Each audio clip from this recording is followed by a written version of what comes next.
Welcome, everybody. Happy Monday. The Risen Divine League Fall Split 2020 kicks off today. 4x4 and Mr. Thiv here with you, your play-by-play and color casters tonight for this best of three between Soulbound, Mirage, and Glacial Esports. Mr. Thiv, how are you this beautiful Monday night?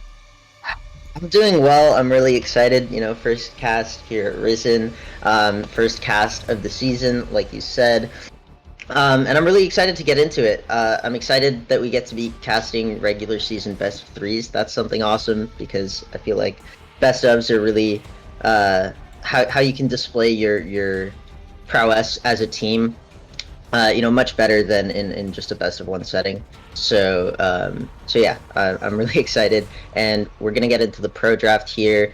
Again, another thing I'm excited about, actually getting to cast the draft as it's going on. I don't know if you got a chance. Yeah, I don't know if you got a chance to look at the OPGGs of the teams, or if you're like familiar with them, anything about any players stand out. But if not, I can kind of launch into my thoughts. But obviously, yeah, I, as a prepared play-by-play caster, have done all of my homework. But for those tuning in at home, because after all, this is the first cast of the first best of three of the split.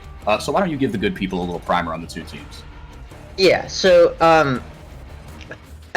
so first of all, I believe Soulbound is coming back as runners-up from last season. Is that correct? That is what I've heard. And so, that's a pretty strong pedigree there. I've actually personally cast a lot of these players individually on different teams, but I've never cast Soulbound like as a team.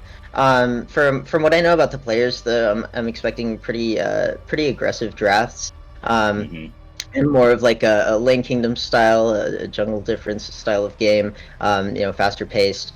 We'll see how it actually shakes out. In terms of Glacial, first of all, there's quite a large roster to sift through. I wasn't exactly sure who we'd be getting on the day here, but one of the main differences that was listed was in support, with it being either Cliniques or Jack Frost. I think Jack Frost is more of a versatile support player, so that might be a reason that they've been going with him.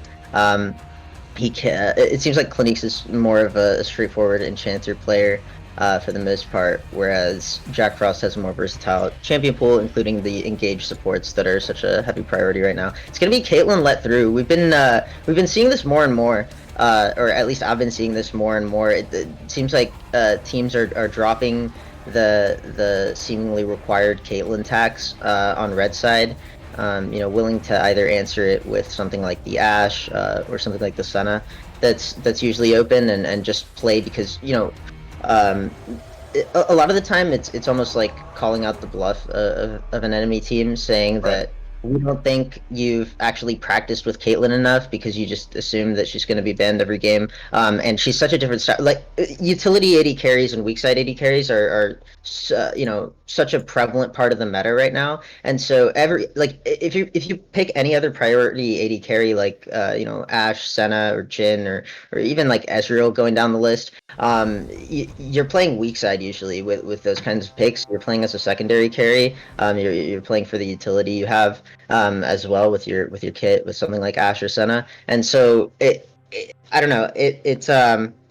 Teams can fall into practicing bot side being the weak side of the map a little bit too much, and then they're not prepared to actually play with a Caitlyn. We saw that there was a series we were casting a couple days ago, right, where we saw that where a team had a really strong Caitlyn draft and they were winning bot lane pretty hard, but they weren't actually transitioning the priority into dragon objectives, which is kind of what that kind of a comp needs. So we'll see if that works out. I mean, Caitlyn Lux is such a strong and scary lane, and I still think Shen is one of the top picks in the meta right now. So like I'm going on about all this, but at the same time, I think Soulbound's draft looks very comfortable right now. Yeah, so far so good. And Shen, yeah, he's one of those. As the Jax comes in here, this is a matchup that after the most recent couple of patches, you would expect to see, or at least I think Riot, if nothing else, was hoping that we would see more in the top lane, getting Jax up there as a fighter. And Shen, you're right. I mean, just utility alone of his ultimate and how prevalent teleport has become. It is an objective-focused meta. The dragons, whether you want to bank on them early with, power, these more aggressive, which, depending on what school of thought you subscribe to, I know which school of thought you subscribe to, aggressive center champs, two sides maybe of the same coin, but that is something that is in Best Turtle's jungle pool. That is a lot more what he likes to play, but also the grades, which is kind of the one blip on that heartbeat monitor, if you will. But they took that away, as well as the Nidalee, which is a power farmer that is, kind of more boom or bust. But it'll be interesting to see what the jungle picks are, because that will be so important. And Soulbound, you mentioned that they come in here to this split as last season's runners-up. This is a team that has played together a while. They've had minimal roster interruptions, and substitutions. Whereas Glacial, they participated in this league last split in the summer split, but they didn't make the playoffs. They were 2-4, and they were just left out of the playoffs. Whereas Soulbound snuck in with a 3-3 record and rode it all the way to a finals appearance. And with the mid jungle that Soulbound have, that top side of the map for them is really their strong suit. So it will be interesting, if nothing else, just from OPGG's. The bot side is weaker, and that is not to say capital W weak, but Soulbound with synergy and the synergy that you need to have on the top and mid sides of the map, I think will benefit them tremendously. But I do want to see how the rest of this shakes out, because there are some premier jungle picks that were taken away, and you see even Rek'Sai coming in and being taken away here as the jungle picks keep rolling in here, and it'll be the Kayn locked in for Glacial Esports. Yeah. Can I talk now, Dad? No, I'm just kidding. I'm really excited. Like you said, I think you set it up really well when you were talking about the focus on jungle picks. I mean, we've seen it from the beginning. I think Graves and Nidalee are two of the best, if not the two best junglers in the meta right now, so banning those both away from Best Turtle makes a lot of sense. I think Rek'Sai probably wouldn't have been a huge threat, actually, giving Glacial's comp, but just respecting Best Turtle's ability on the champion. And then, yeah, the blind pick Kayn is super interesting. I mean, obviously, it's not in the meta. I mean, Kayn has been in the solo queue meta for quite a while, since his W buffs, but again, in competitive, he's not seen too often. It's generally just the unreliability of getting the transform you want and being kind of forced to make action happen early, even if the lane states might not be proper for a gank or what have you. It can feel a little bit bad, but Glacial just really going all in on what's essentially a bruiser composition with Jax, Kayn, Sylas, looking to just monster through those late game team fights. But I think the amount of range and evasiveness that Soulbound have with Caitlyn, Lux, and Ziggs, as well as Akali, which is going to be, I guess, the counter pick in the top lane, right? Because Shen, again, we didn't really talk about this, but that's what was flexed to jungle after seeing the Kayn, right. And I think that makes a lot of sense. It's the classic River Shen that we saw TSM whip out. When was it? I think it was in the finals, wasn't it? It was TL. It was a TL match, I think. Okay. So losers finals. But anyway, yeah, I think that's a really good flex, a really good option for Soulbound here, to just, get a counter pick into the Jax in the form of the Akali, as well as just some sort of safe mid lane pick that can synergize with your comp. Obviously, Caitlyn Ziggs, the amount of mid game siege potential is going to be pretty bonkers, especially against a team with one ranged champion. So yeah, I guess again, Kayn must be more of a comfort thing. Again, I'm not too familiar with Glacial, but let me actually just take a look here at the solo queue history for Fighting Spirit. Yeah, he's got a pretty wide champ pool. He doesn't kind of pencil himself into, I play only aggressive or early game or engage type junglers. But the Kayn is on his roster.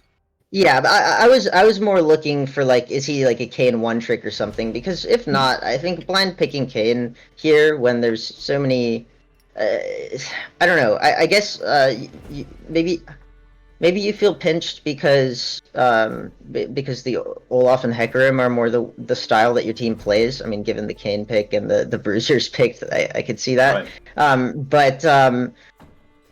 But I don't know. I think something like Evelynn or just a jungler that's a little bit more straightforward in the meta. Even something like Lilia will still fit your sort of sustained fight bruiser composition. But again, going back to the compositions as a whole, I don't really understand why Glacial went for that kind of team comp. Right? bruisers get preyed on by long-range champions that can poke them out, they can kite them out, and things like that. And then when you add on top of that, you know, if Glacial all dive in onto a Caitlyn or something, and she gets a fat Shen shield as well as like a Lux shield or something like that, then they're all just sitting ducks in the middle of a team fight while all these champions take pot shots at them, and Akali remains like evasive and hard to catch. So I don't know. That's one way team fights can go, right? But you know, another way team fights can go is Soulbound. You know, doesn't understand how to use their comp properly. They all stack up too much, and then Glacial kind of runs rampant in team fights. But again, I think the amount of early game pressure Soulbound are going to be able to put out, again with their range advantage, should make sure that Glacial's comp just never has a chance to come online and never has a chance to like jump onto the squishy targets. Yeah, and that's absolutely what you would hope, because I'm glad you harkened back to the series we were casting earlier about a Caitlyn lane not being able to get that priority, right? I mean, Shen, you know, River Shen is fine, but the early Drakes, right, and those mid-game fights, right, Drakes like 3 onward, I would absolutely expect them to be able to, okay, once you get those, right, that's where you're going to do a lot of your damage, like you were saying with Ziggs and Caitlyn alone. So there is going to be a lot of onus on this Shen early on. And I think that the way to put pressure on those Drakes and make them have to be contested is to use this Caitlyn Lux lane effectively, because it can be so oppressive. Now, Ashe Nautilus is great into it too. I don't love the Nautilus into the Lux, but again, that was picked, you know, afterwards. So Soulbound were able to counter that into it, which is, you know, an enchanter with a root into an engaged support. I know all about that. It's not fun if you're the Nautilus. But I am interested to see this bot lane and these early Drakes, because, like you said, that is kind of how Soulbound want to create their map advantages. And then team fights notwithstanding, you're absolutely right. It feels like the only way that Soulbound can really, to use a technical term here, int a lot of these fights is if the casters if the long range casters miss position.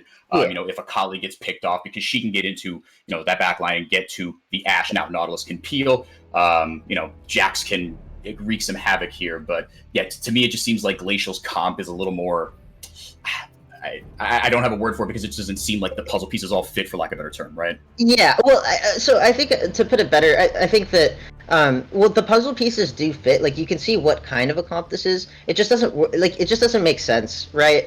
Fundamentally, I think if you're on red side and you're letting through Caitlyn, you need to have a clear plan around what you're going to do against it. And it's fine to be like, we're going to pick Ashe Nautilus into any Caitlyn lane. We can do fine in any Caitlyn lane with Ashe Nautilus. That's great, but you also have to think about the rest of the map. Like, if your plan is going to be ultimately to draft 4 melee champions into Caitlyn, and a potential Lux pick or Morgana pick or something like that. I think Morgana was banned, but you know, you get the idea, right? A lane like that, then I don't know. I'm not super convinced. Again, a lot more of League of Legends comes down to execution than people want to give it credit for, but I think the execution is just so easy for you know, for the side of SB. Like, they can just use their range, play with priority all throughout the early game, get some dragons, force bad fights, you know, poke around objectives. I don't know. It just seems like it's so easy for them to dictate the pace of the game. Again, largely due to their range advantage, but we'll see what Glacial Esports can do.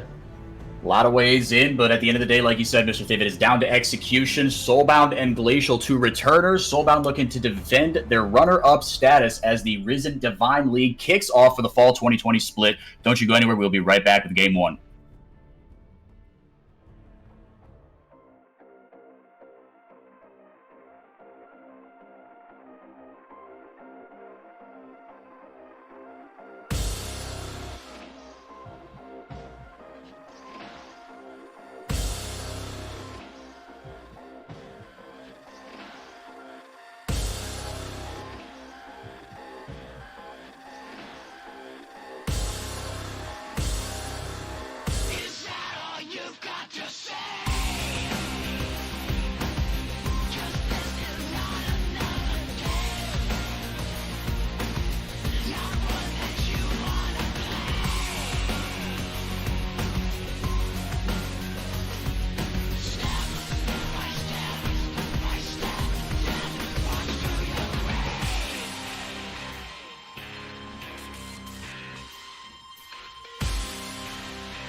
Risen Divine League Fall 2020 split kicks off right now with Soulbound Mirage, not Soulbound Tsunami, stuck in the past here. Soulbound Mirage against Glacial Esports to kick things off. Game 1 of this best of 3 here on the Risen Esports stream. Of course, more action going on the Excellency stream. You can catch that over at their at their Twitch channel, Excellency Esports. I believe they got 2 channels going, but it's on the primary one.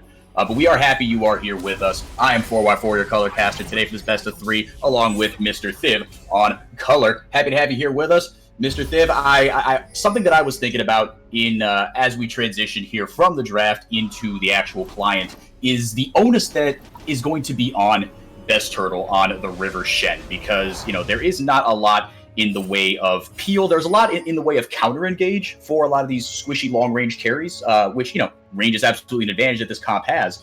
But to me, it feels like there's maybe a little too much onus on this Shen, given that it is just going to come down to counter engage, and that, you know, with one good enchanted crystal arrow, one stolen Silas ult, it could kind of all go haywire for Soulbound if Glacial can find that pick. Am I misguided in my analysis here?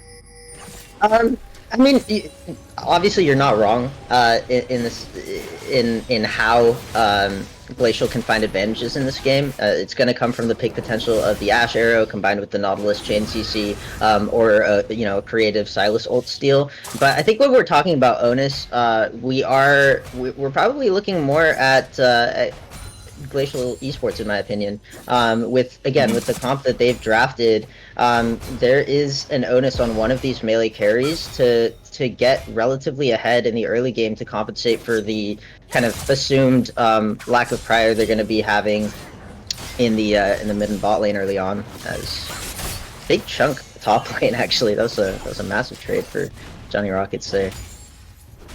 Yeah, and I think you are right, and maybe my choice of wording onus was what was misguided. That was the most misguided part of my analysis. I guess maybe it's like pressure on Shen, you know, once those fights do happen to keep the carry safe. Now, obviously, Akali is very mobile, and there's a lot of that counter engage. But no, you're right. I think that Mirage, or rather Glacial, have to be the ones kind of starting these fights and disrupting that mid game and somehow creating the prio in lanes to grab certain objectives and fight well around them, because it feels like, you know, we talked about the lane advantages that Soulbound should be able to get, and again, operative word, should. We've seen many a Caitlyn lane not play to that, and then the team around them not be able to secure early Drakes and whatnot. So, again, I think maybe whether onus is the right word or not, I've got my eyes here on Nutty Bars and E-Boy in the bot lane on such an impressive lane. As the trades goes in the bot lane, Jack Frost has to flash away. Heal comes out and flash ignite burned by oppressed E-Boy down to the bot lane. Yeah, so overall, the net resources invested, I guess you could say, is going to be about equal. It's a heal for an ignite, as a gank in the top lane here. Best Turtle, Steel City Warrior, able to get the CC down, but the stun comes in. Johnny Rockets able to flash away as well. Pop the Conqueror, but no need, as Steel City Warrior takes a tower shot, and that'll be all she wrote. But a Summoner Burn, you'll take those. Yeah, that was really unfortunate, though. It looked like Best Turtle missed the taunt. My eyes could have been playing tricks on me, but yeah, it looked like he actually missed the taunt there, and not managing to get that really made it so that it was just going to be a flash burn. Oh, actually mid. Another gank here. This one in the mid lane, Fighting Spirit, trying to make Havoc's life a little more difficult. Best Turtle here to try to defend his mid laner. The explosive minefield goes out, and Kite Azure goes right over the wall. This taunt lands, but will it be enough? Spirit Shield comes down, but it's a double kill. It blocks the autos, but it does not block spells. Glacial Esports strike first. Yeah, and that's going to be exactly what Glacial wanted. I was just talking about one of these melee bruisers or melee carries here needs to get ahead, and this is going to be a huge boon for the Silas. Now 2 kills so early on, really going to help him scale into the mid game and keep up with these enemy champions, as well as, you know, 2 assists on the Kayn, progressing him closer to obviously what I assume is going to be red form there. So it was good that he got damage onto the Shen at the backside of that fight as well. Let's hold on. Lethal tempo coming in, and Nutty Bars able to walk away, but low on mana and health here. Jack Frost flash split, so no surprise necessary. Woo, the W just misses. The Steel City Warrior able to flash away to safety. Both Summoners burn down in the top lane, both flashes down, both TPs down. But yeah, no, this is basically what the doctor ordered from Glacial, because this is how you flip those disadvantages of you drafting, like you said, 4 melee champs into a Caitlyn Lux. You've got to find these advantages early. So Fighting Spirit doing a good job of getting his members ahead as Steel City Warrior dashes away from another potential stun.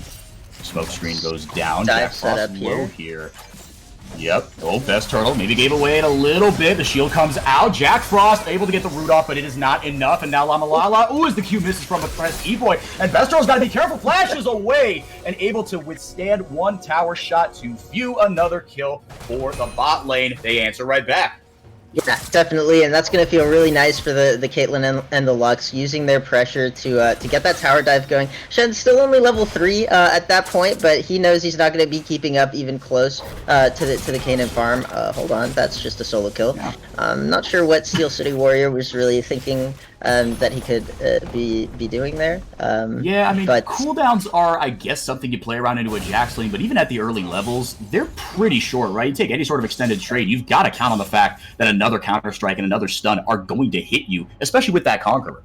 Yeah, and this also highlights something that I wanted to talk about, and we didn't really get a chance in draft or in the earlier stages of the game. But I did want to talk about the jungle matchup, because we had Shen flexed into the jungle so that Akali could be counterpicked into Jax. So for that kind of a situation, you can accept your Shen being behind a little bit, because that's what's going to happen. Like, he didn't pick this for the matchup for sure. I think Kayn wins this jungle matchup on paper here, but he picked it so that the top lane matchup could be what they wanted. And given how it's going, I don't know if that made the most sense. Obviously, hindsight being 2020, but. Sure. It might have made a lot more sense to just leave the Shen top against Jax, have a bit of a losing matchup, but Shen's always going to be relevant with the ultimate, and then you can counterpick this blind pick Kayn that is again quite brazen in my opinion. But again, Fighting Spirit is getting away with it beautifully here. I mean, he's gonna almost have double his counterpart's CS. It's another trade top. Yeah, the E just not able to land. Stand United picked up here by Kaitazor as Best Turtle 3 levels down to the enemy mid laner, having to smite his way away. Not even the chilling smite, just the challenging smite. But that was enough to dissuade him. Actually, just as I say that, there goes Kaitazor, but not able to find Best Turtle, who regains 1 level off, I guess, half of Krug's camp here. Now Fighting Spirit joining the fight, but a pressed E-Boy I don't think knows that, but Kaitazor's gonna go right into what seems like a 1v3 over the wall. Fighting Spirit taken low, not able to dash out of the way of the Ziggs, but it doesn't even matter. That comes in to help mop it up. Actually, no even assists for the Havoc, just kind of for show, but it's a 2-for-2 trade after all of that, or at least that's how it ends up. 4-4, the team's trading blows early. Yeah, definitely trading blows. I was going to say, with all the flashes burned earlier, we could definitely expect a bloody fight in the coming minutes, and we definitely got one there. I don't know, I appreciate the effort there by Glacial to kind of extend their lead and things, but I think you're not really... Again, you're still not that much more powerful than the enemy team. Just considering the champions here and the fact that Caitlyn is now 2-0-2. She was, I think, 1-0-1 when they went for that play. It's just still putting out a lot of damage onto your bruiser. So Flash comes in. E-Boy with the Flash light binding, but now the ult coming in from none other than Kaitazor, saying thank you very much, Best Turtle. Before you hit level 6, I'm going to use your ult. That feels bad. Yeah, definitely feels bad, and I think, you drew attention to something that I did want to touch on. Yeah, the jungle Shen feeling pretty bad in this game so far. Now that does take over to level 6, so he has that utility available, but obviously he's going to struggle in the farm department against a Kayn. That's always going to be the case, but it still feels bad to see how behind the curve of just the general game Best Turtle VN is, especially considering he generally performs quite well when given carry jungle picks. So it's a little bit unfortunate there, as the Rift Herald's going to be picked up. No contest here. Again, Jax just really winning that matchup outright, as you can see. Oh, ooh. The Havoc sidesteps the W after flashing away there. Fighting Spirit flashing in beforehand. Don't know what's going to go on in the mid lane, but in the bot lane, it's a 1-for-1 as both supports go down for their 80 carries. Jack Frost taking down a pressed E-Boy. Nutty Bars with the fills over Peacemaker and the ult to mop up La Milala. Yeah, cleanly done by Nutty Bars. Now a massive threat on this Caitlyn, and I mean this game is definitely shaping up like it's going to be Caitlyn versus Sylas. Even that play in the bot lane that we didn't get much of a chance to talk about because of the action. You know, there was this stolen, Sylas ultimate that he called out as trade in the mid lane. Let's just make sure it doesn't go anywhere. That's Turtle should really get out of there. Put that freeze on.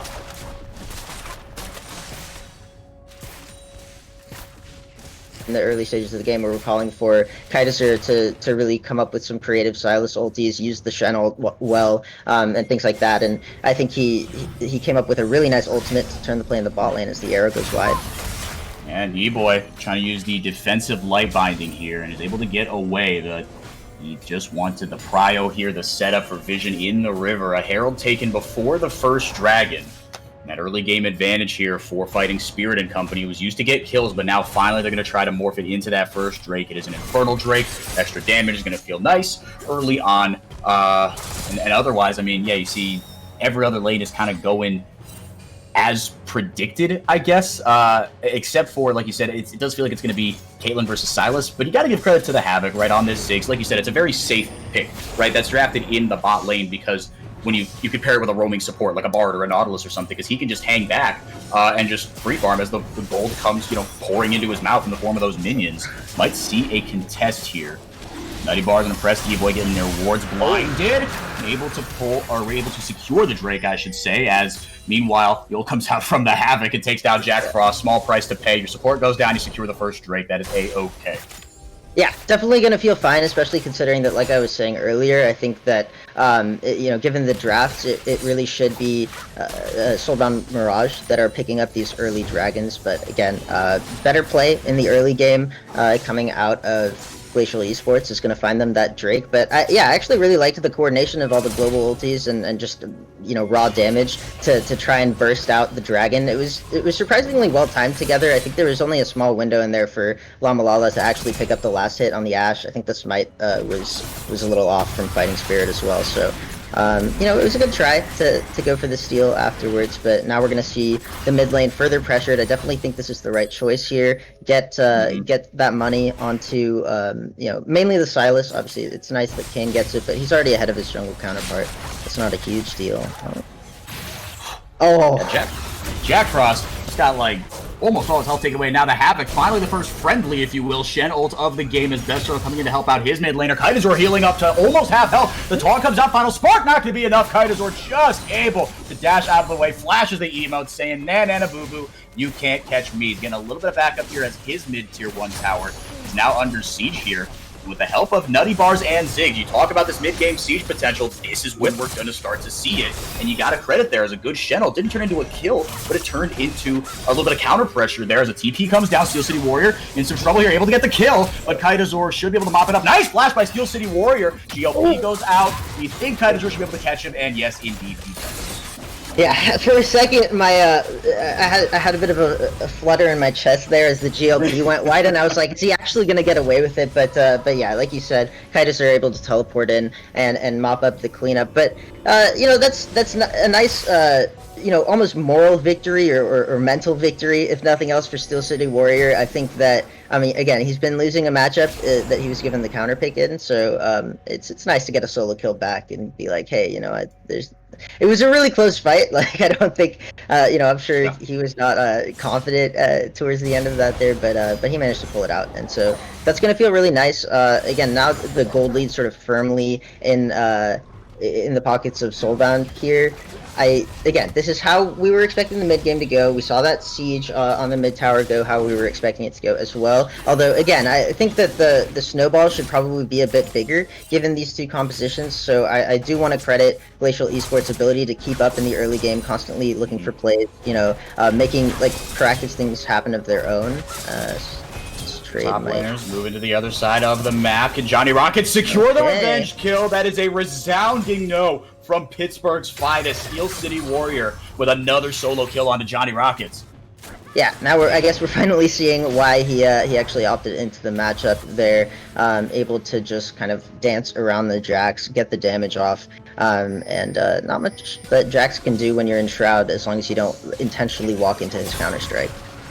Could be another Coming play up in here. 30 seconds, and now Press E-Boy's going to be in some trouble. The depth charge lands. The ult from his own kit blasted against him, but now Jack Frost will go down. Did pop the stopwatch, but I think a little more time to get away, and that they do. Sometimes that is the life of a support.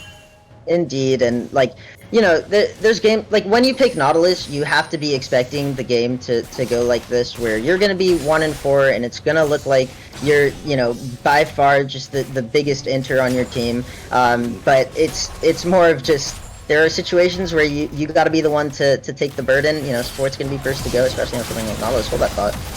Everyone and their mother in the top lane. They are grouping up and taking down these towers one by one. Mid-tower, their own mid-tower, a little bit under siege here, but they're going to take one tower and just hightail it on out of there. Maybe they're looking for something here. They've got that tribe, which completely warded up. Control ward does go down. Johnny Rockets sees that, and he says, oh, yeah, I'm not going to face check that. See you later. But now Fighting Spirit, maybe looking for a flank.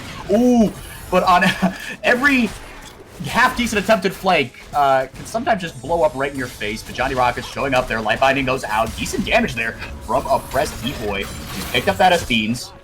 He's going to start to hurt a little bit. Kaitazur picks up the Akali ult and even more mobility on this Silas. They're going to be the ones that are wailing away on this second Herald. Havoc just, well, doing exactly that. Wreaking havoc, throwing out bombs, seeing if he can get away with a cheeky steal here. Jack Frost there to try to prevent anything. The Herald does go the way of Glacial. That is 2 for 2 on the Herald front for them. And still, Mr. Thib, only one Drake taken. The second one of the game at 17 minutes nearly is finally spawning. Yeah, it's a pretty gnarly lack of objective focus. I think, again, I have to give credit to Glacial Esports, because I think that it should have been the case that bot lane had so much prio that they could just go for an early... Hold on, this Dragon's going down pretty quick. Steel City Warrior, feeling himself, gets rooted by Jack Frost, but now Best Turtle joining the fight, and the arrow... No, not the arrow, excuse me. It's not the Enchanted Crystal Arrow. They do get the disengage, no need to pop that. But Warrior and Turtle pop stopped right in their tracks, but now they're going to look for a pick on a poor Jack Frost. You know, a 1-4 record as a support Nautilus doesn't mean you're the biggest inter in the world, but it doesn't mean that you're not either. I mean, yeah, again, pretty unfortunate position. Hold on, Fighting Spirit going for a one-shot here, but I don't really... I mean, look, he's living up to his name, so... Yeah, I mean, you were talking about it with Soulbound, right? Aggression is something you can expect, and yes, this team comp absolutely lends itself to that, right? Them just moving as a 5-man goon squad on any sort of advantage they can get and making these quick, decisive choices around these towers. But I mean, you've never seen a support Lux where he is right now, just act with such confidence. But it's this kind of counter engage that they have because the onus, right? Glacial, it's on them. That's how they've got to start fights. Yeah, and it looks like there might be a fight starting around this tower. Fighting Spirit does get the ult here onto Best Turtle, does darn near nothing, but now he's into the back line, and maybe they are in some trouble here, but Nutty Bar is able to kite away here, leaving the autos, and Ace the Hole goes out, and Kaitazur face tanks it for Jack Frost. Double kill here, meanwhile, for Johnny Rockets as he finds his way to the back line, but you just gotta run away sometimes. The counter engage coming up big. Best Turtle leading the fight to turn this one on Glacial. Havoc, explosive minefield goes out in that Q. It's got such sneaky range, Mr. Thib. A double kill for the Ziggs.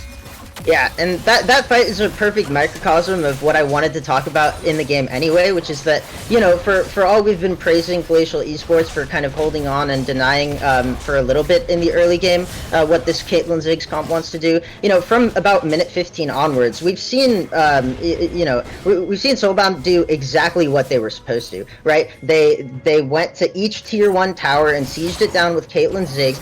Basically, the only thing they've been dropping the ball on a little bit is the neutral objectives. Right, losing both Heralds and both Dragons. I feel like they could probably have set up for at least one of those. Is Best Turtle going to be caught here? Yeah, I think he's just more delaying. Might be able trying to get a cheeky execute. Can he also get interrupted? No, he got away. Why did Kaitazur not use his root? He used every other ability that he had except for the one that can interrupt the TP. Yeah, he used the... what's it called? The GLP. He used, you know, his Q. I think he got a passive auto in, but yeah, those aren't That's not exactly how you're going to want that one to go. You're going to want to use the snare to interrupt the teleport ability of the Shen ultimate. But unfortunately, in the moment, I mean, I'm memeing, but like in the moment, it could be stressful. You're just like, oh, we got to stop the TP, and then you just kind of throw your hands on the keyboard, and then you're like, wait, I could have totally just snared him with my E. But these things happen. Not going to be a huge deal, just missing out on the catch. But yeah, like I was talking about, it's going to be a really early inhibitor. This is actually, wait, this is sick. We actually get to talk about this this debate that goes on about whether you should take these 20-minute inhibitors or not. And I think in this situation, so you potentially have the damage to threaten Baron this early, but not really. Caitlyn's very accelerated, so you maybe could. But it's kind of hard. That's generally like the litmus test for me. Is like, can we use this mid lane pressure, this artificial mid lane pressure, with the inhibitor down to take the Baron buff? And if you can't, because it's either not going to be spawned yet, obviously if it's super early in the game, or because you're just not quite strong enough to take it yet, then I would generally say it's not worth it to give your opponents the extra gold. But if you can, set up, pressure them off of other things on the map, right? Either the Baron or take these neutrals. Hold that thought. Steel City Warriors on the other side of the map, but he comes TPing in. Mega Inferno Bomb finds nobody. Fighting Spirit in the back line, but now has to retreat. Kill going over. The ace in the hole does find its mark. Jack Frost solo. Steel City Warrior flashes in. Kingers were finally joining the fight. GLPing in and picks up one. They've got two now as the tower does go down, adding a little bit of safety here. Lamalala very low. Kaida Jor. Oh my goodness, so much healing, so much damage, and he's not done just yet. Lamalala is free firing in the back line as well. There's no way they can get to her. And Havoc goes down. The shutdown kill huge for Lamalala, who's been on the business end of this ADC matchup. And a pressed E-Boy, a pressed no longer. A double kill for the Lux, and that is the ace. You gotta have the basic sort of mechanical awareness to be approaching that Lux at two different angles. But again, heat of the moment, Lamalala and Kaidazur lined up in a perfect line for a pressed E-Boy to just be like, boop, okay, thank you, easy cleanup. And what should have been honestly a one fight for Glacial Esports turns into something much more messy, with lots of deaths on both sides. Again, I think it was a really nice flank by Fighting Spirit. He's doing the right thing. Yeah. That's how you need to be approaching these fights. Is the only way you can get your melees onto the backline is flanking. But unfortunately, it just wasn't quite enough at the end there. A little bit of a misexecution on the overchase. And again, we can see how much of these carries on the side of Soulbound can both poke and harass and kite in team fights and in setups. They took Jack Frost pretty much right out of this fight. He's going to try to rejoin a Kaidazor. It's pretty much all alone. Drake secured here by Best Turtle. No issues with the smite there. Dummy gets the knock up there onto a pressed E-Boy, but he gets the root. The final spark. Kaidazor just able to get out of the way, and Fighting Spirit will retreat. We weren't looking for anything really in particular. They're at this break point, right, where as we get a little bit of disconnect here, so hopefully we'll get back soon enough. We built ourselves a little bit of a buffer. I think we'll be okay. We'll jump right back into it. But they are, I mean, look, it is all gas, no brakes for Soulbound, and that's how they were going to have to win this, right? We talked about how crucial the mid game was going to be, but I mean, I'm glad you brought it up, and I'm bummed that there was so much action that you couldn't kind of capitalize on that point, because that was exactly what came into my head was Havoc, right? Just is throwing out bombs at poor Jack Frost, and that's a huge source of engage for them. They can't start a dang fight. Also, just to cut in, I really think that Baron could have been taken in this time. Caitlyn and Ziggs were dallying in the bot side jungle for so long. Baron should already have been down. I mean, look how quickly they're taking it. Now it's going to be an actual contest and potentially like a tough fight for the side of Soulbound. Maybe they'll still be able to get it and just zone out with their poke, but I think that they dropped the ball macro-like on this one. Well, let's see. Kaidazor does have a Lux ult on his side. Steel City Warrior in for a flank. Light Binding goes out. Good damage here from Kaidazor. Mega Inferno Bomb goes out. Not a ton of damage here onto Kaidazor, and even the final spark not hurting too much. How about another one right back? That takes Steel City Warrior pretty much out of the fight. Jack Frost drops the death charge. Someone wants to pull the trigger. Johnny Rockets with the E splash. But he's all alone. Fighting Spirit going over the wall here, and into Spirit's refuge he goes. Best Turtle picks up the kill. Fighting Spirit trying to rejoin the fight. Rooted and put down is Lamalala. Another kill for a pressed E-Boy. Flashing in the Havoc, trying to finish the job that he wanted to start. Down bot onto Jack Frost. Bouncing bomb, not going to find its mark. You like to think that they're able to walk away with this one just out of range of the light binding. They're going to give up on, well, actually, just as I say that, Fighting Spirit not opting to give up on this just yet. They see him exactly where he's at. Now he's trying to maybe punish an overstay here, but Oppressed E-Boy and the Havoc look like they've got his number. Final Spark goes out. The field goal is good. The Baron is slowly being whittled down here. They've got the damage. You're right, Mr. Thiv. But now with all their members gone and just zoning everyone away from this Baron, the Havoc has not given up the chase yet. Gets the auto off here. I think he's got that no Lich, or he will get that Lich Bait. Eventually, will Kaitas, or finally the Drake goes down. They're putting pressure points on all these sides of the map. Yeah, definitely a lot going on there, but at the end of the extended play, I mean, it's Johnny Rockets just getting too overconfident. He was just completely on a different page than his team, right? Flashing in, he saw the 3 or 4 man stun, and he just got just gold bags in his eyes or something, and just flashes in without regard for the game. I wouldn't know anything about that.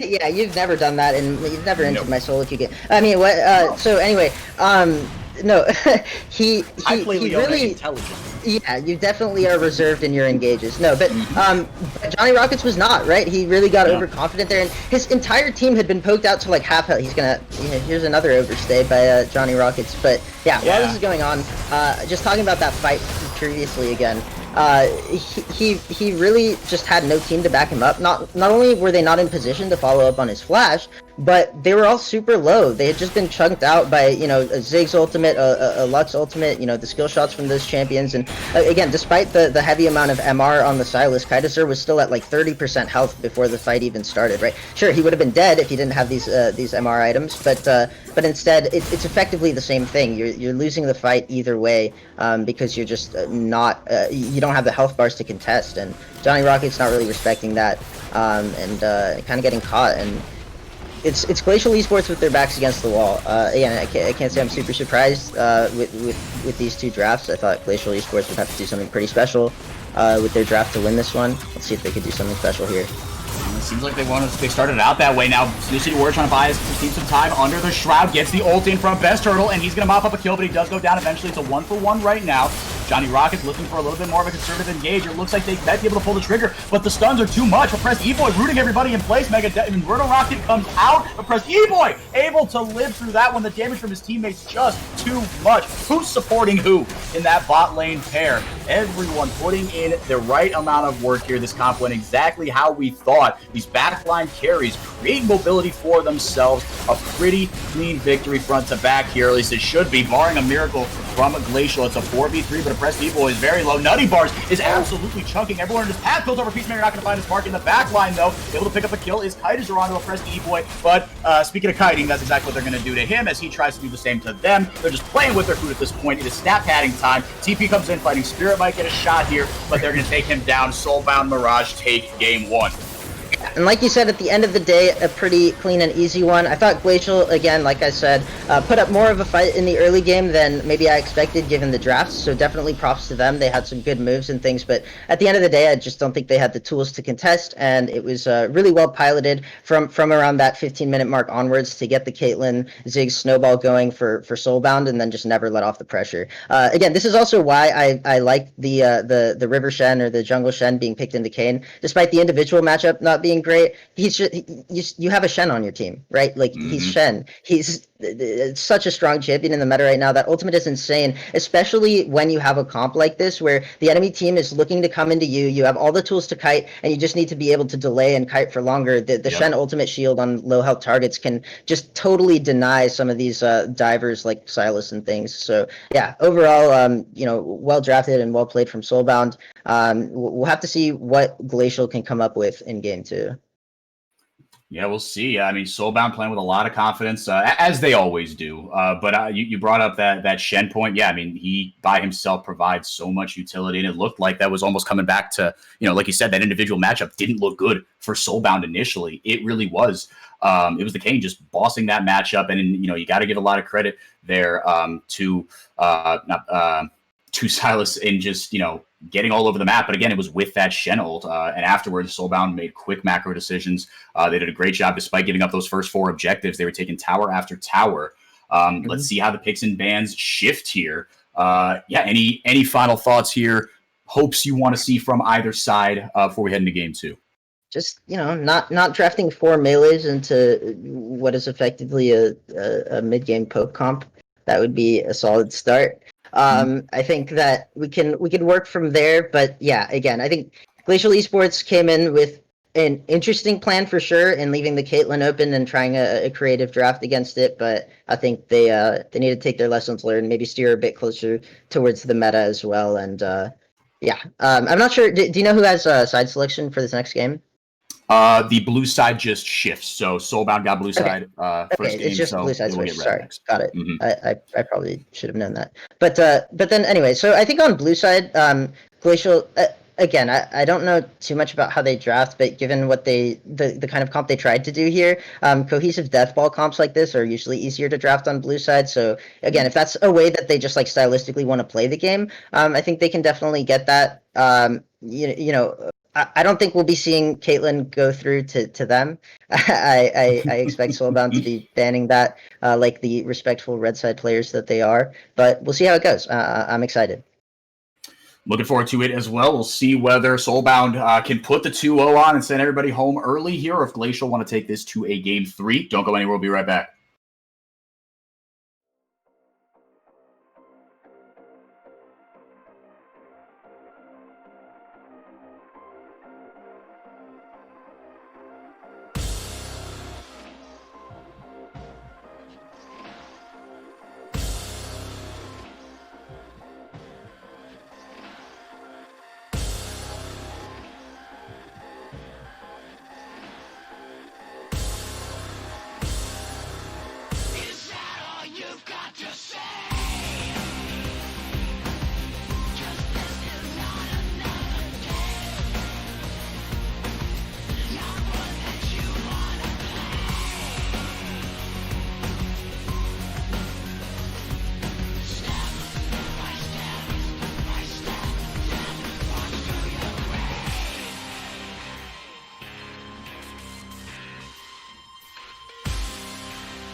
Welcome back to the Risen Esports stream, as myself, 4x4, and Mr. Thiv here to take you through Game 2 of this best-of-3 between Glacial Esports and Soulbound. Mirage Soulbound taking a pretty decisive Game 1 victory in the last one.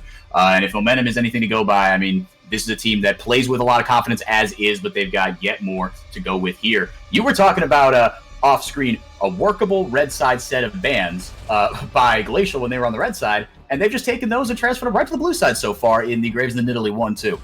I mean, it makes a lot of sense. If your jungler can't play those champions, and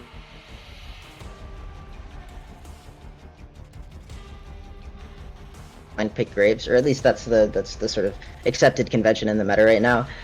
So yeah, I think that if your jungler isn't comfortable on that, or your team isn't comfortable playing around those types of junglers, then taking them off the table makes a lot of sense, because like I keep saying, they are two of the premier junglers in the meta. I think farming carry junglers, as I go on and on about all the time, are just very, very strong right now, and probably the right way to play the game, especially when you have one of the utility AD carries in the bot lane, which we'll probably see here because Ashe and Senna are both open, so it's probably going to be a handshake on that. I'm interested to see what Glacial prioritize here. Shen makes a lot of sense. Shen was very devastating last game. Hecarim also makes a lot of sense if this hover is to be believed here. Again, he's another one of these just farming carry junglers that can do really, really well. There's lots of individual synergies you can have with him with certain champions as the Ashe comes through, so we can expect a Senna in response here. It seems like Soulbound are saying, you know, we'll teach you how to play red side Ashe. Just watch. Gonna be a blind Morgana. Okay. Yeah, looks like it could be a mid support flex. You know, could be. I wouldn't be surprised to see a Jhin here from Glacial. I think it would be fine, but I think the Ashe Senna handshake just makes a lot more sense. Senna just provides so much value as a champion that I like where your head's at. I like the spice for sure. Jhin would be a more aggressive pick, but you haven't seen the enemy support pick yet either. I think it's much safer to just go with Senna, who's gonna do pretty much fine in any lane and in any composition. She just provides so much value as the game goes on. It's gonna be Ashe Lux here from Soulbound. That's the that's the bot lane that I think our producer was theorizing about. That could have been a better answer instead of giving the Caitlyn Lux over to Soulbound last game, and this time Soulbound are saying here, you know, we're really going to show you how to draft Ashe on red side, but we'll see. I mean, Lux picked into the Morgana, right, which is a bit of a self counter if the Morgana indeed goes bot, which I don't see why it wouldn't now. I guess Lux could be a mid flex. We haven't really seen that, and I don't think that is the style of play that we could be expecting from the Havoc. But I would have to agree with you there. Yeah. Yeah. I just don't think he plays those types of champions in the mid lane. So yeah, it's gonna be Ashe Lux versus Senna Morgana. Pretty interesting. That's a very, very handshaky bot 2v2. Like, both teams are definitely just like conceding some stuff to each other, just to make sure they actually get the champions that they want. Because like I said, the Ashe Senna handshake at this point is pretty legendary in the meta. That's really just what you can expect if Caitlyn is the only AD carry taken off the table. And yeah, you know, a blind picked Morgana I would have liked to see maybe punished a bit more. Like, it could have been nice to get like a half blind top pick maybe instead of the Lux for Soulbound, like where you're kind of suspecting that Shen is top, but you're being aware of the jungle flex, so it's not like an unblind pickable top laner. Like, I don't know, I feel like something like GP could have been picked, but again, it does come down to champ pools at the end of the day. I don't know if Steel City Warrior plays much of the gangplank. No, but he does play some of the Rumble. I have seen him on that in the past life. Talia comes in. That gets Mr. Thiv excited. Also, the blue ban here, real quick. That is Kassadin. Assuming that was spelled correctly in our client chat. I suppose more likely it might have been, you know, CASS, but I'll trust the spelling here. Looks like a Kassadin ban here. But the Talia, that could be, again, just a jungle or a mid laner. And we've seen River Shen, right? We've seen, Talia Pantheon bot, Talia in the mid lane, Talia in the jungle as well. Well, now we know where everything is. Keeping them on their toes. And just as I say that, yes, much as I love that champ, only goes in one place. So it will be Talia in the mid lane, but Rumble could be flexed to either one, and so we'll see what Soulbound counter with. It was the Malzahar hover, but if it's Orianna, I want to see. I would have liked to see the Orianna because I think again, it's just kind of like a death ball. Exactly. Yeah. That feels pretty nice. Yeah, I think Orianna would be my pick here, but it actually is going to be the Malzahar for just that lockdown potential. I don't know. I mean, there is a black shield on the enemy team, but that's only that's only one tool. I mean, it does force Morgana to also itemize the Mikhails as well, and or either forces her to itemize Mikhails or forces her to yell at her AD carry to get a QSS because she doesn't want to deal with it. But if they're more prudent, then we're probably going to see both realistically. But yeah, I think the Malzahar pick is okay. It can be really effective in neutralizing, or at least in the yesteryear of League, Malzahar used to be a nice pick at neutralizing roamers because he could just hard shove the wave with his E, and similarly, like, didn't really need or want to interact with the enemy laner except for just straight up raw, unadulterated gank setup with the ultimate, right? But other than that, he can just kind of shove in Talia, and Talia after the devastating changes in season 8. No, I'm just kidding, but that's what Talia Mintz would say. She doesn't have AoE on her Q anymore, so her wave clear, especially early on, is really quite abysmal and feels really bad as mid Talia because all you want to do is shove and roam because that's what your passive encourages, that's what your ultimate encourages, that's what your ability to burst squishies encourages. But yeah, unfortunately, she can have difficulties kind of keeping the wave shoved in, and she can often lose a lot early on if the roams aren't timed correctly. And again, Malzahar can really punish that with how quickly he shoves in a wave, and can gain kind of artificial priority. So I don't hate it. I mean, there's a lot of magic damage for Soulbound, sure, but Ashe and Hecarim are going to be dishing out the physical in quite some way, so it shouldn't be too big of a deal. Obviously, like Glacial. Excuse me, it's got something in my throat there. I like a lot of the scaling potential for Glacial. I mean, Talia can actually scale quite well. Again, just with the way that AP itemization works, especially if you take Dark Harvest, which I think is super underrated on her. Even mid lane Talia, you probably want to take Dark Harvest. In this game, I don't know, but I just think it helps her scale a lot, and that's kind of what Glacial's composition wants to do with with a Senna, with a Shen Sejuani combo of just like this incredibly beefy front line, right? So whereas champions like Rumble are definitely more, and like Lux support and things are definitely more mid game spikers. I mean, we just saw Soulbound dominate with a team composition based entirely around spiking in the mid game. So like I'm certainly not calling out this draft by them by any means. I think they're sticking to what works for them, and it's very cohesive. It makes a lot of sense. But yeah, I think Soulbound are on a bit of a timer, and it's not necessarily as straightforward to play out as I feel the previous game was. Again, just given the incredible difficulty of not getting kited and poked to crap when you're playing 4 melees into that kind of Soulbound comp from last game. So yeah, I don't know. We'll see how things shake out. These drafts are definitely much more even. I'm really excited to see Talia, but I think picking it blind into a Malzahar, you might suffer, and I would hate to see my girl suffer, but we'll see how it goes in the game. Yeah, that is a life for those of us who main kind of these, when certain champs had their heydays, seeing them go in, you go, yes. And like you said, your Talia analysis, I don't think anyone has ever analyzed a Talia, into a Malzahar or just period better. But then after all that, you just watch your main get dumpstered, so it feels bad. Not saying that's what's going to happen here, because like you said, Glacial, this seems a little more even than last game. Soulbound, they do still kind of play this. The team fighting, I think, is pretty dang strong here still. Steel City Warrior, he likes this Rumble a lot. Back when Rumble top, in like 10-3, 10-4 was pretty much an auto like pick ban. This was something that he rode a lot. Haven't seen Malzahar in a while. Even in the yesteryear, like you were saying, I think of Crown, right, piloting that Malzahar back in the day. So we'll see if the Havoc can do a lot more of that. It's less safe of a champ, but still a lot of Cryo able to be created with this Malzahar, and we'll be able to help out Nutty and Oppressed E-Boy down bot, as like you said, pretty handshaky matchup down bot. But yeah, I mean, to me, it's about the bottom side of the map to create the advantage around the Drakes. We didn't really see last game.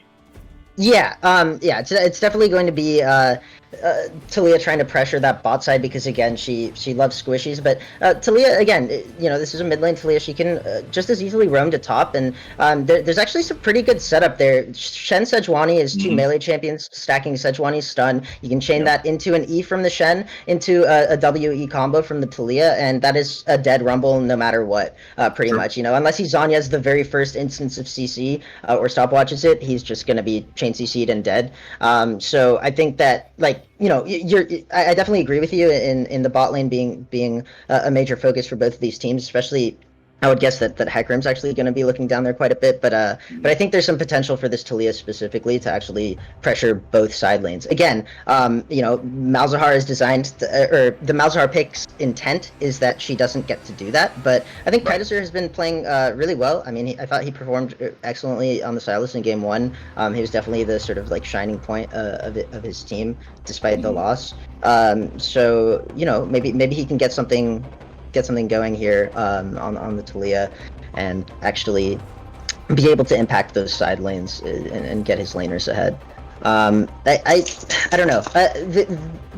Like I said, I do like the Rumble as a mid-game spiking champion. It is a little bit off theme with what the rest of the comp wants to do, more in the sense that like he might struggle in an even game state to actually get his ult off on a lot of relevant targets. Like that backline has quite a good amount of range and kiting potential, especially with probably phased rush on the Talia. So yeah.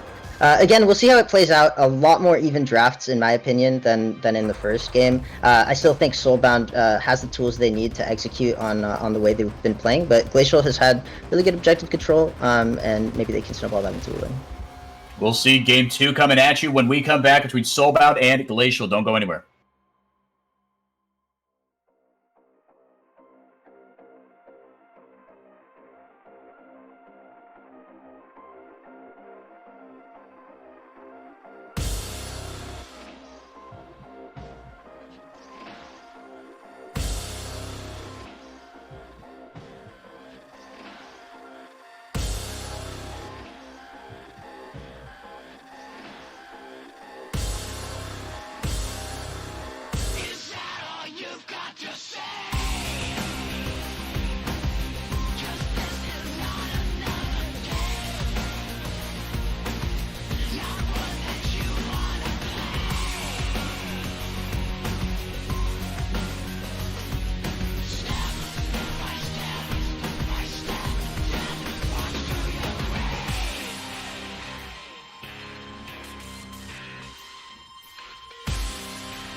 Week 1 of the Divine League Fall Split here in 2020, kicking off the season. Happy to have you here with us, 4x4 and Mr. Thiv on play-by-play and color, respectively. Soulbound, Mirage, and Glacial Esports going out of here for the second time in about as many hours. Soulbound trying to send everybody home early here on Monday night, but Glacial trying to bounce back from what was a pretty one-sided after about that 15-minute mark loss in Game 1. But these drafts, you were saying it over and over again, but I think it bears repeating because, yeah, it's draft, but it's also execution. But, you know, it is equal parts both, and these does seem a lot more even with Soulbound busting out a couple of, you know, off-meta picks in their own right here on the Havoc's Malzahar and the Rumble. But the Taliyah mid with your just what you ordered on the Dark Harvest.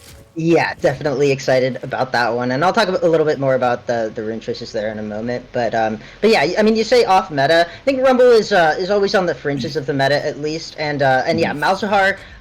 Again, I think in this game, because of what I was talking about in draft with how you want the mid lane to work and how you want to keep the Taliyah from roaming. Again, I think the theory behind the Malzahar is solid, even though we don't usually see him very often. I don't think he's a weak champion by any means. No. And again, they're picking him for a strength of his in that wave control.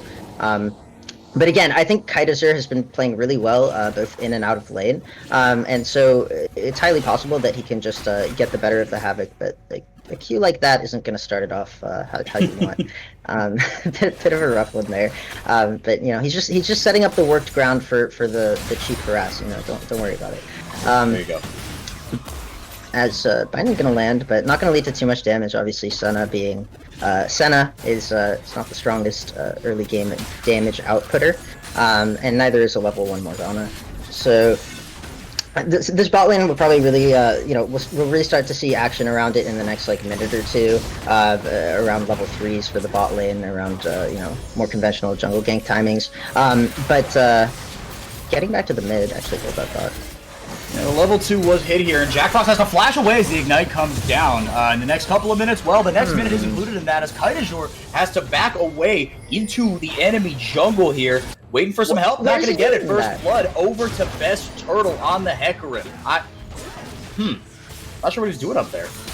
I mean, he was. I mean, obviously he was trying to harass Hecarim around the Raptor camp there, which I mean, I don't blame him for maybe looking for that, but he walked up way too close. He was like looking to. He really greeted for like killing all of the Raptors as well as getting a Dark Harvest proc on Hecarim, while Malzahar is just walking up to him like freely. Yeah, I think it was just a really overzealous play from Kai'Desir. I mean, you can tell that he's definitely feeling the pressure to be the main carry for his team if he's picking something like Dark Harvest Taliyah mid, and he's just like, okay, I'll just set everything up and we'll play off of me and I'll carry.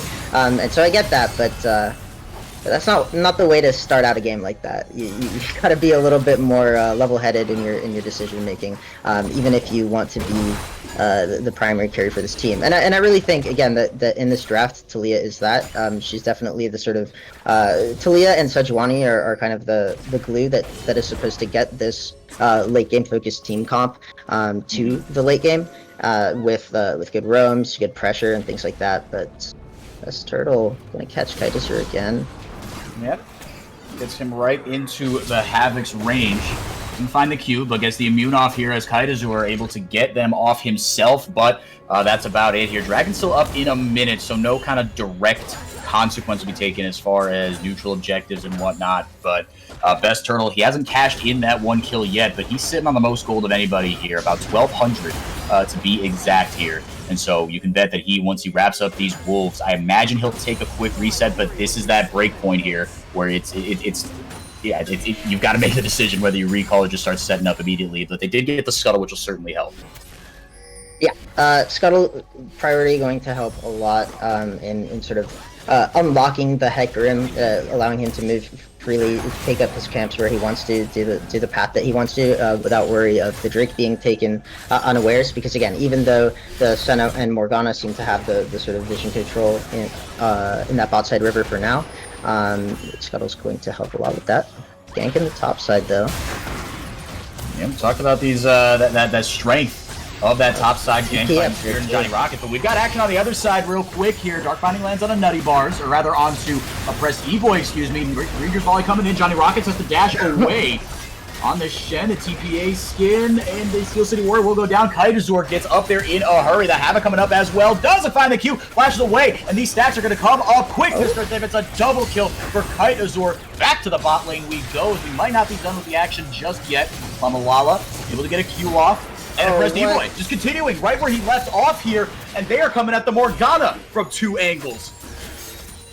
Yeah, the end of that fight was just superior execution. I mean, one side just positioning better, and dodging the skill shots, and not missing their own skill shots. That was pretty unfortunate there. I thought that Senna and Morgana were in a good position to win that one, but there's more action 4x4. Yeah, Kitas are keeping up the pressure here. The seismic shove doesn't land, but it doesn't matter. Gets him in range to land the ignite. A couple more autos will take care of the rest. Getting payback for that early game misexecution of around the rafters.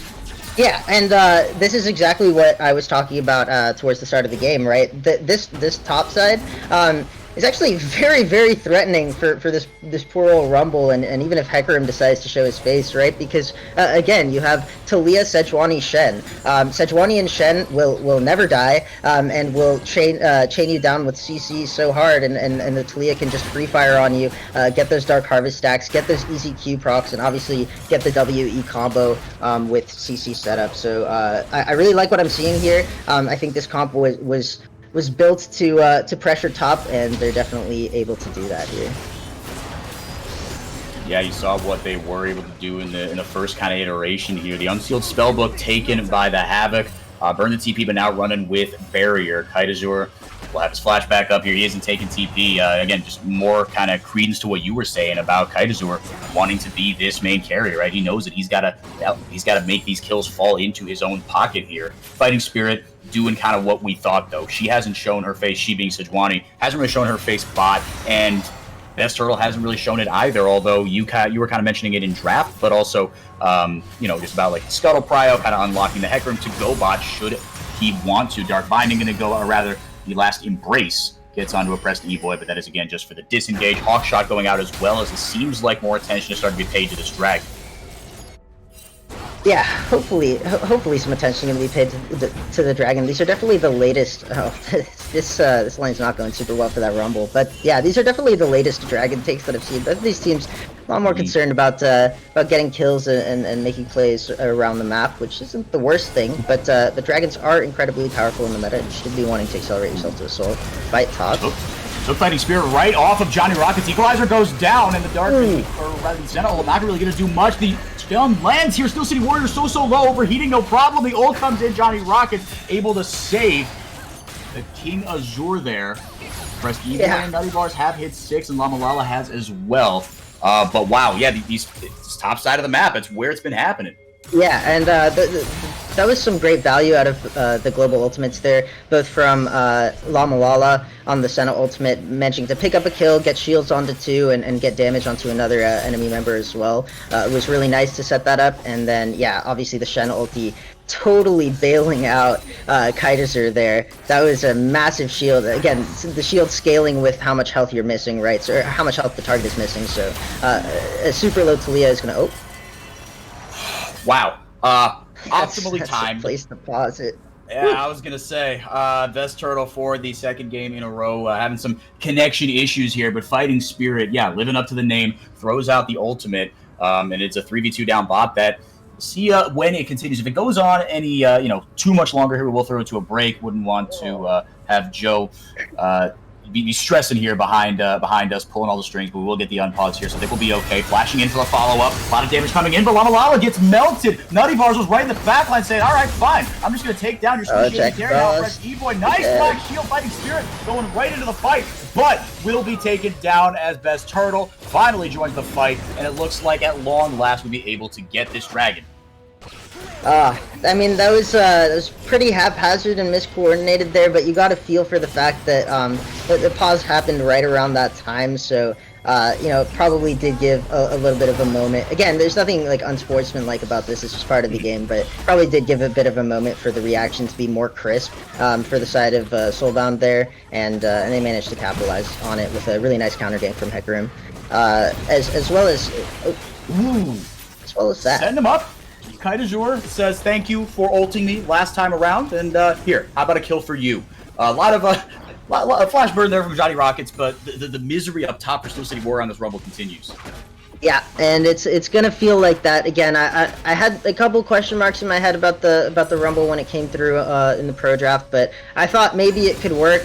But again, the amount of pressure that can be exerted by the Taliyah, even with Malzahar, working his darndest on the wave every time, it's still not amounting to enough. It doesn't seem like the Malzahar is able to put enough pressure, on that mid lane tower. Again, just 2 plates lost in the time that Taliyah has roamed around and gotten 3 kills, or really helped with 4 kills on the top side. Yeah. It feels pretty nice. Again, the bot lane is in a pretty dire situation. We did see Lamalala building tier first on the Senna. During the pause, I managed to check chat a little bit. Saw some people calling that out. Hold that thought. Absolutely locked down here. Kaidajur trying to buy his team some time fighting Spirit. Is going to join the fight, but too little, too late. A good gank there from Best Turtle. A much-needed kill and a momentum swing potentially as the kill comes down onto Kaidajur. Pressed E-Boy and Nutty Bars. Looking for something here down bot light binding, just out of range of Lamalala. Yeah, and that's what I was talking about there with the artificial gank setup. It is some of the most powerful in the game. That's something you always have to respect with the Malzahar. Here comes the collapse from Best Turtle, but the ult coming down here from Johnny Rockets. It's now a 3v3. Black Shield comes out. Fear. Jack Frost just sidesteps the final spark, and the shutdown kill comes in for Johnny Rockets. Nutty Bar's flashing in. Oh, heals right through. Comes out as well, but Steel City Warrior finally joins the fight with the TP and barely helps turn it. Well, I say barely. He's picked up 2 kills here, Mr. Thib. The E comes out as well. Johnny Rockets taking out the fight, not able to take down Nutty Bars. Weaver's Wall comes in. Kaidajur wants more. That is so much damage to press Evil, and Steel City Warrior just pumping it out. The shutdown kill does come in onto Nutty Bars, but Kaidajur still alive here, finally taken down. Steel City Warrior not done yet, making 3 kills for the Rumble as he just avoids death. I thought for sure the tower was going to be the one to get the better of him. We'll see here. I think they're going to let him set up for the execute. Well, let's see if Fighting Spirit has anything to say about it. And the entire rest of Glacial Esports here. Steel City Warrior will go down. What a hectic fight.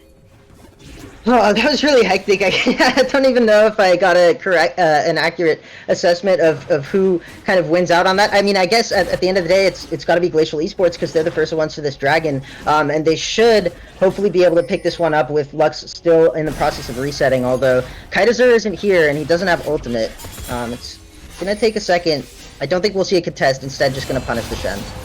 Yeah, exactly. You when objectives are taken is what you do in response sometimes as Nutty Bars just point blank ults. Glacial wants to fight this. Yeah, I don't know. I mean, Johnny Rockets seemed like maybe, now with the numbers advantage, to see what they can do. Best Turtle doesn't have the ult. He gets flipped right in. Good seismic shove there by Kaidajur to take Hecarim into the Brace Stream. Nutty Bars and a pressed E-Boy will let this one go. All things considered, I agree with you. It was a bit of a question mark engaged there, but it worked out. Kaidajur showed up at the right time. Yeah, Kaidajur showing up just in time when his team needs him. Seems to be a theme across both games. Definitely has the presence of mind to know where he needs to be. And again, Taliyah with her passive, even if you don't have the ultimate, it's going to be easy to wall ride your way to wherever you need to be and help your team out pretty quickly. The global pressure of this champion is like and just fast rotations is one of the things that makes her uniquely strong, right? When she is powerful, but yeah, again, I mean, it is at this point a significant CS lead for the Malzahar in the mid lane. Now we're starting to see what I was talking about finally come to fruition. But man, this Rumble is just not having a good day. No, and I think the only thing that might make it better is that he got the kills he did down bot.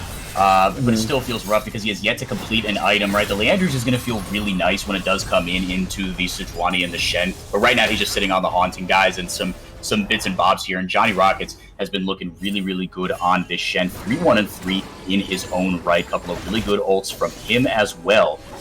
In the jungle, checking in here just kind of on itemization. Big power spikes. Best Turtle disgustingly ahead here as far as gold is concerned.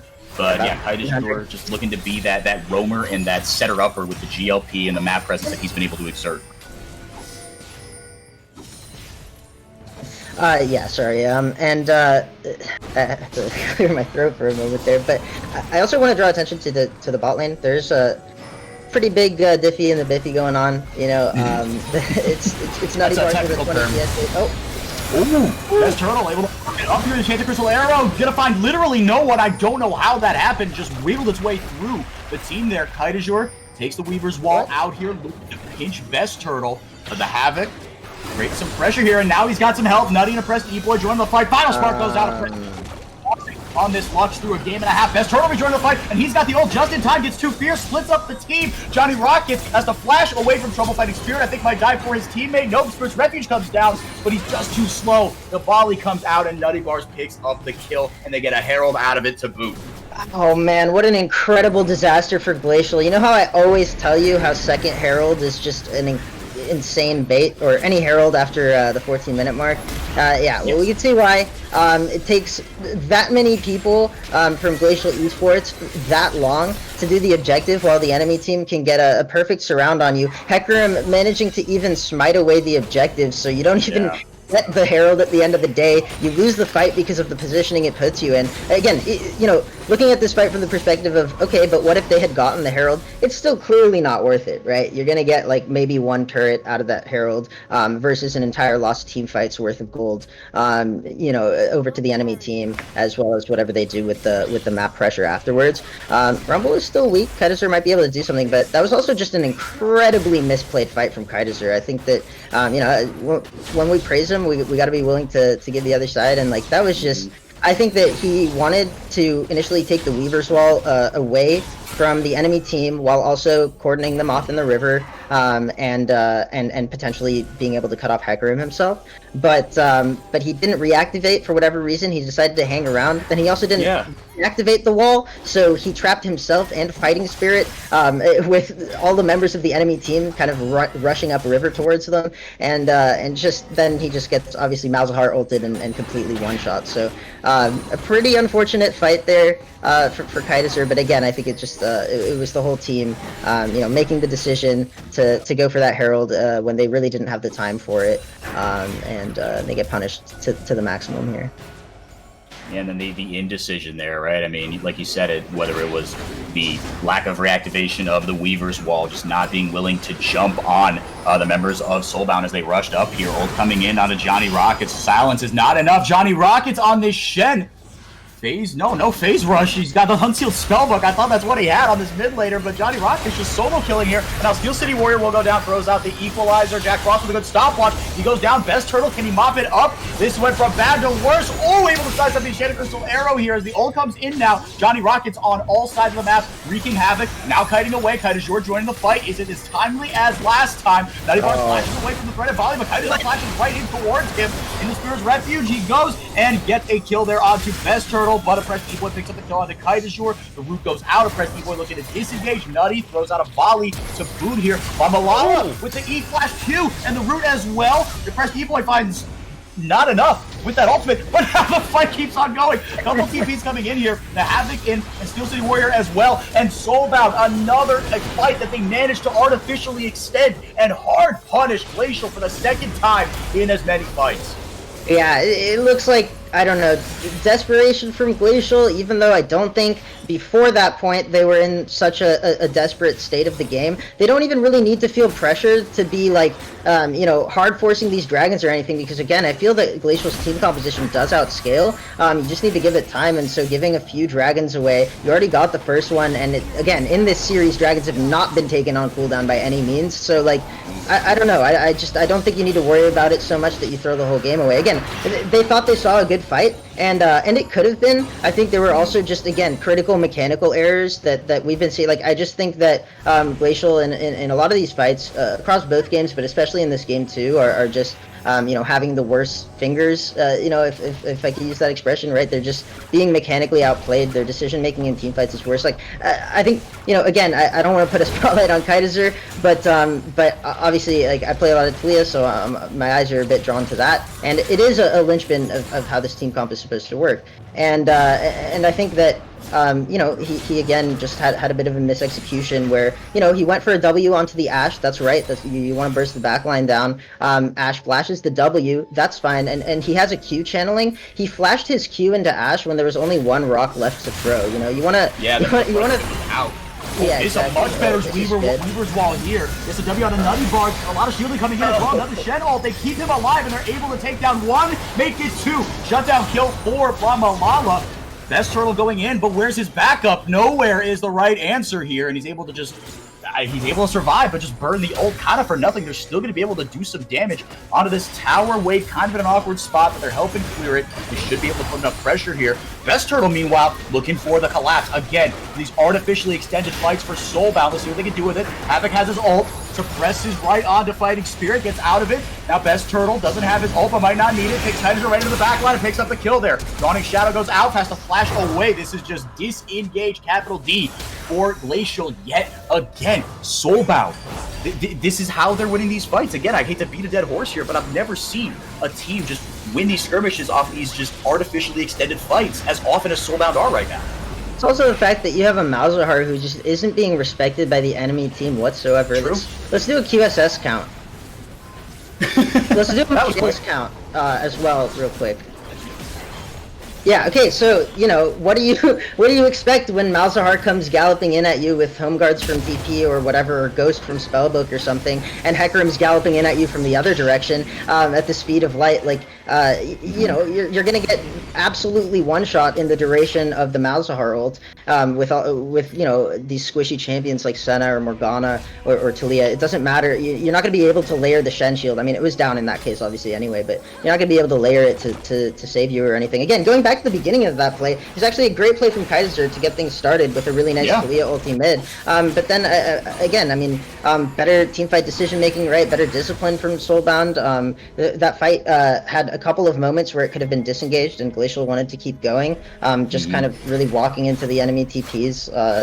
Again, it's hard because you're behind in this game and you still haven't taken that mid tier 1 at that point, so like obviously you want to push for something. You feel like you just want to fight, like you should be able to get more out of it than that, but I mean, that's just how the game has been going. Sometimes you have to respect the tools of your opponent and what they can do, even if you feel like you should be able to get more off the backside of a fight. So we'll see. Again, the longer this game goes, I think the more I warm up to Glacial's chances, despite you know, misexecutions here and there in team fights. Again, Senna scales forever. She will eventually have the incredible range and damage to do something, but maybe. Best Turtle goes in and right on time with that Zanyas. But the Light Binding comes out. Perfect timing for Repressed E-Boy. Volley coming in from Nutty Bars as well. And that is a very dead Morgana. The stopwatch was for the ultimate for those great engages, but not going to happen. Now the Havoc, see if he can exact revenge here on Johnny Rocket. It's the full ult on him, but it doesn't matter. Once that's out, he has nothing to do. Johnny Rocket's just running him down and burns the flash out of True Havoc. Now, Joe comes in here. Fighting Spirit, looking for the way into the pinch point, but the ult comes in from Johnny Rockets as well. Spirit's Refuge down, almost able to pop the stacks on the Steel City Warrior, but he gets away. Press E-Boy, yet another kill. Havoc looking for a flank here. He's got the spell shield up. Voidlings go out. They've got them on the run yet again. Best Turtle going right back in. That Triforce is hurting Mr. Thief. Kaiser goes down again to Best Turtle. He's picked him off there in the backline. Just run right at him multiple times. Yeah, and this Senna is doing no damage to the Hecarim. We saw that Best Turtle was just running around the front side of that fight. It was really the only available target for Lamalala, and it did nothing. I mean, he wasn't phased at all, barely tickling the Hecarim there. Lamalala can get some good damage onto these other members, as we're seeing here, but Nutty Bars. Best Turtle's making that an absolute impossibility. Able to get the kill there is Johnny Rockets, but it is it is Soulbound still just little by little whittling away here. The health bar is so brutally low here, but there's nothing the Fighting Spirit can do about it. All he's got is that Zeke's. And again, linking that to Lamalala, it's going to help, but she's in a really rough spot here on the Senna. They should be able to grab this Drake. Kaiser does have his low. Yeah, with Talia Ultimate, there could be a contest on the cards here. He needs to get past Malzahar, who is standing in the wrong choke, in my opinion. He was trying to bush cheese there, but was in the wrong pinch point. Well, there's nothing you can do. The Havoc eventually got to the right spot, and between him and E-Boy just melted poor Kaitazor. All coming out from Steel City Warrior. I don't think that hit Fighting Spirit, or if it did, it wasn't enough. It doesn't have much MR, but it didn't matter. Yeah, that, wow. Yeah, that was really something there. I just caught a question in the chat here. Why does Sejuani have a Zeeks? That is a great question. Yeah. I mean, getting Knight's Vow or something like that on Sejuani makes a ton of sense. Zeeks is a bit more of a specialized item that you, again, especially given this team composition, like, I don't think Senna even, actually, I don't know. I mean, I guess Senna can benefit from it decently, if that's the ally that he's chosen. Yeah, sure. It's bound to Senna. I don't hate it. I think Warmog's second is just so powerful for Sejuani. I agree. That it's like, it seems weird to forego that. Like, he's just gonna get one shot here. Yeah, the ult coming in here at about half health, so getting the value, looking for a re-engage here. But Nutty Bars and Havoc are right there. Yeah, I question Fighting Spirit just going in like that when Jack Frost barely escaped with his life not seconds before. They're gonna hang around there. They've got that jungle completely lit up with wards.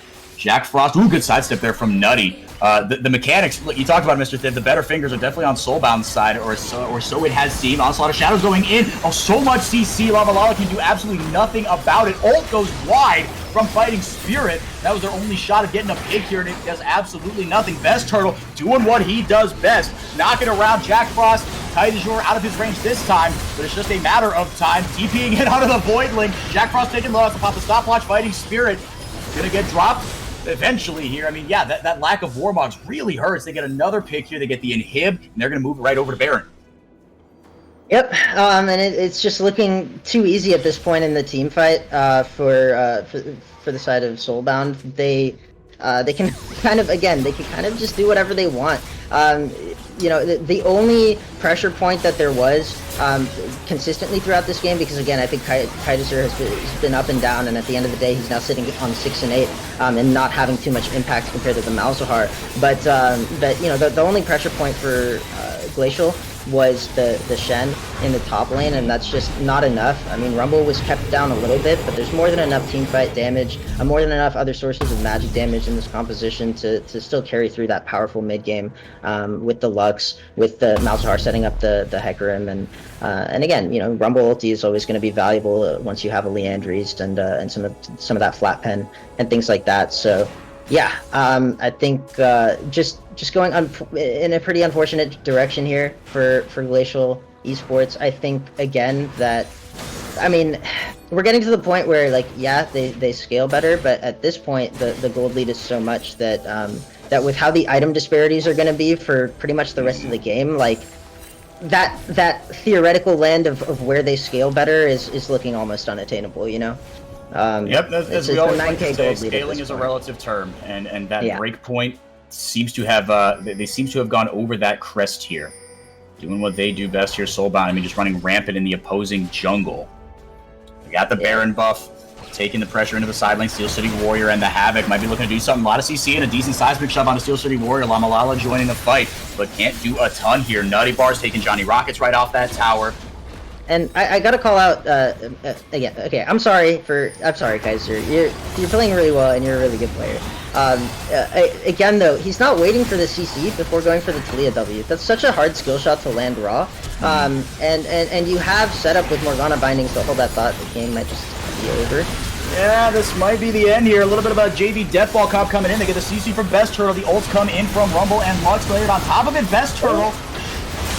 Sword does go down, and the Best Turtle will actually take it down here. It's a 2-for-1 so far, but it's a 2. Actually, the kills keep bouncing back and forth here. The Havoc taking very, very low flashes away. Johnny Rockets looking for the chase here, but Malala has no ult, no flash either. Good dash there from Johnny Rockets. Just gonna miss with the last embrace, but a triple kill for the one last pressure point. And finally, that just taking damage so much, shredding through the tanks from Havoc and Steel City Warrior. Johnny Rockets, a valiant defense. Yeah, and you know, there you go. There's the scaling. I mean, obviously that was less scaling and more Best Turtle just actually bit off a little more than he could shoot there. I mean, he just went in under the Nexus towers. He didn't care. He was like, the game is ending here, whether you guys like it or not. And Glacial Esports didn't like that proposition enough to actually repel Soulbound out of their base here and hold on a little longer in this game. At the end of the day, it's just going to be one inhibitor lost bot side, or well, I say one inhibitor. Obviously, the tier 2 and tier 3 towers that come with it are also going to be lost. But it is just an inhibitor down. They are still able to get out on the map to contest this here because the mid lane inhibitor has respawned, but they're going to need to be quick. They might just give it over, and I think this is probably the right call. Yeah, the base is under siege. We've seen misguided objective takes while your base is in tatters before. It never quite works out for that team, does it? Yeah, this isn't the Soul. It's not a big deal. Yeah. Although I will doubly say, makes the point. Yeah. The Senna build too. I mean, I guess it's fine given the lack of actual armor stacking on the enemy team, but I think with Mountains stacking up and again how much she just tickles the Hecarim, Black Cleaver wouldn't be remiss here. Like, even though I know that often when you're looking at whether you itemize Black Cleaver or full lethality or whatever, you want to look at the champions in the game and whether your team can benefit, like other champs on your team can benefit from the armor shred and things. But I think in this case, it's more just about the utility of just like 20% CDR, some health, and a lot of armor shred in one item. When Senna was still behind all game, might have worked better. But again, these are minor things. We'll see what happens on this siege here. Yeah, the problems seem to be a lot bigger than those itemization points. Valid as they are, for sure. Soulbound have been capitalizing on every little mistake here. Best Turtle playing very, very well. Johnny Rocket's doing everything he can to drag his team to what would be a miraculous comeback victory. Going in here, gets the taunt. Best Turtle right out of it. The root comes out from a pressed E-Boy, fighting Spirit. Looking for the in, gets this ult there onto a pressed E-Boy, going right back in. The Redemption comes out as well. Ult coming out as well. Tidazor not taking the wall in, but leveling him into a pinch point. The Havoc is taken out of the fight, but the damage is still too much. Havoc can't get in there, doesn't need to. Jack Frost gets a beautiful ult and stop punch it as well, but there's not enough damage to follow it up. Johnny Rocket suppressed. There's the Malzahar Inferno, locks him down. Arrow comes out as well. Tidazor chased down. This should be the ball game for Soulbound, and indeed it will be. Oh, take a man. 2-0 sweep of Glacial. It was almost there. That was almost the fight they needed, but the deficit was too big. Yeah, and the thing is, walling off 4 people into a tiny little Talia choke is great and all, but this is a Rumble, Hecarim, Malzahar, Ashe, Lux. They want to fight in a stacked line. Like, that is how they do the most damage that they can possibly do.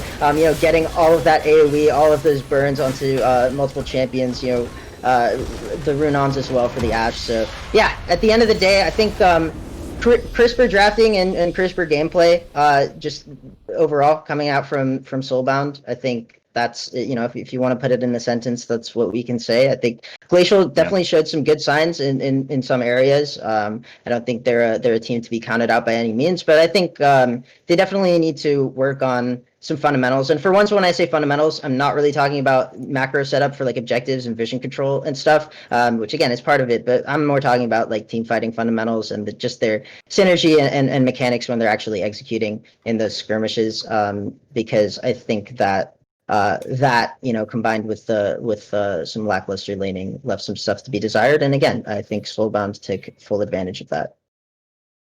Yeah, they were given an inch, and they took miles and miles and miles in a 2-0 sweep to kick off the Risen Divine League Fall 2020 split. Week 1 here, not over just yet. We got a lot of other games going, obviously, but Soulbound really looking good as far as their, not title defense, but they made obviously a very strong showing last split, finishing in second. Glacial just missed out on the playoffs, did a lot of roster switching, and like you said, I don't think this is as much a knock on Glacial Esports, but still learning, but more so that we're learning that Soulbound, they are who we thought they were. They're picking up right where they left off. They've got all the momentum and confidence on their side. A pretty clean series here, 2-0. And like you were saying, it was just, there were some kind of macro decisions, but really it was just, better fingers. It was micro, and it's kind of cool to see because you can see it like right in front of you, like, oh shoot, that came out, and I can't do that. Yeah, I mean, it's definitely fun to see sort of quote unquote fiesta games like this with a lot of kills per minute and things, because then again, I mean, it really will favor the team that's just executing better on their champions, with the mechanics, with the micro, and yeah. So that being said, right, I think that while Soulbound are looking good, I do think that they have their own areas to improve on as well. I think they can take away some some points to shore up in terms of, you know, when they're controlling an early game but still giving up objectives. But that's a hard thing. I mean, that's like, you know, that's if you could instantly master that, then every team would. I mean, it's the most important part of League of Legends. So, yeah. Big if. Well, we thank you for joining us here on the Risen Esports stream. Again, we said that the action isn't over because it isn't. We're going to take the raid over to the Excellency stream where, yeah, we've got more action going on here. I wish what is the game? I had it pulled up. I've got 10,000 tabs open. I apologize. It is Mad versus Glaive, exactly. So Mad City against Glaive, and yeah, that's where we're going to take it. Thank you to Rando Joe for pulling the strings behind us, doing everything he does for this league. Thank you to my color caster, Mr. Thiv, for what I think all in all was a pretty solid debut, and if nothing else, it was a lot of fun. You talk about these Fiesta games, they're fun for me as a play-by-play guy. I certainly get they know whether I'm good or not based on these kinds of games here, but some good quality League of Legends. Maybe not so much. Yeah, well, hey, I mean, onwards and upwards. Mr. Thiv, any final thoughts before we send it over to Excellency? No, I really enjoyed this. Yeah, thank you guys for being here. This was a super fun game. I'm excited to continue to cast in this league and see how the storylines develop, how the teams develop. And again, thank you to Rando Joe. Super awesome on the production side. So yeah, thanks again. Absolutely. Yeah, for all those people that Mr. Thiv mentioned, I've been 4x4. Thank you so much for being here. Again, Soulbound Mirage take the 2-0 over Glacial to kick off the split. Over to Excellency we go. Have a great Monday night.